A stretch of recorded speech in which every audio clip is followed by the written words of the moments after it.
What's up, everybody? Chris here, a little late on getting you the weekly update. But man, I wanted to kind of shoot a quick video in my backyard and man, make a quick observation. I brought a guy back here in my yard about 2 weeks ago, and I asked him just to simply make an observation of my backyard. Dude, like, what do you see here? And his response was, he goes, man, the thing that sticks out to me the most is I see a lot of green grass infiltrating dead spots on your lawn. And uh, and I said, man, that's pretty awesome. So why is that sticking out to you? And he said, honestly, he goes, I want to be a guy of the kingdom who can change dead things to life because Jesus is alive in me. And the beauty of that story is like a man with normal eyes can't see that. Like, you know what I mean? Like a man with normal eyes can't see that. It's just like when Jesus was walking with his disciples, telling them to take a look around and make observations in the world. What he was getting them to do was to see God working all around him. And this man was no different. Like, he did the same exact story. Like, he just made an observation and he saw God working all around him. And the question is like, how did he do that? How did he get there? And the answer for that is like, it's very simple. It's like, man, if you don't learn John 15, man, you'll never be able to walk in the ways of the Lord. He says to us clearly in those moments, he's like, listen, if you remain in me, that you'll produce fruit. And if you choose not to remain in me, you won't produce anything.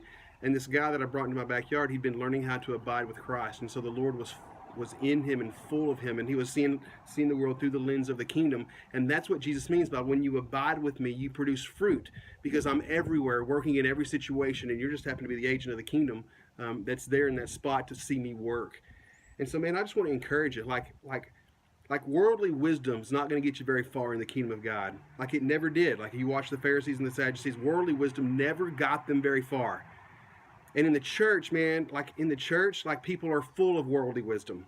Like they can tell you 1,000 things that seem wise and true and good, but when you really get to thinking through them, man, they have nothing to do with the kingdom whatsoever. Because what Jesus did was he brought everything and turned it upside down. Like everything that was wise to the world, he turned upside down.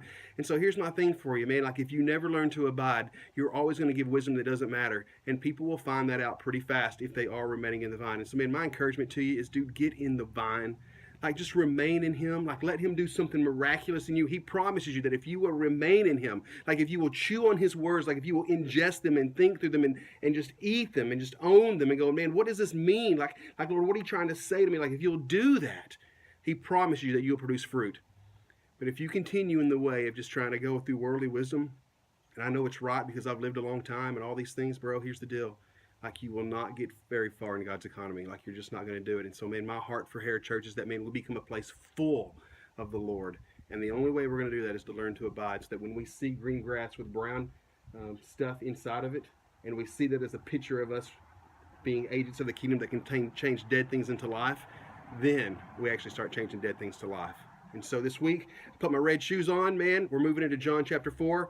Had a great story of a guy this week that he's like, man, he goes, I'm full on with Christ. Like I'm ready to change my life, and I'm ready to do this. And so he's getting baptized this weekend. He's going to share a little bit of his story with you this week. So we'll do that.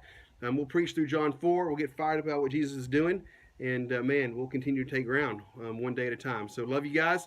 Look forward to seeing you on Sunday.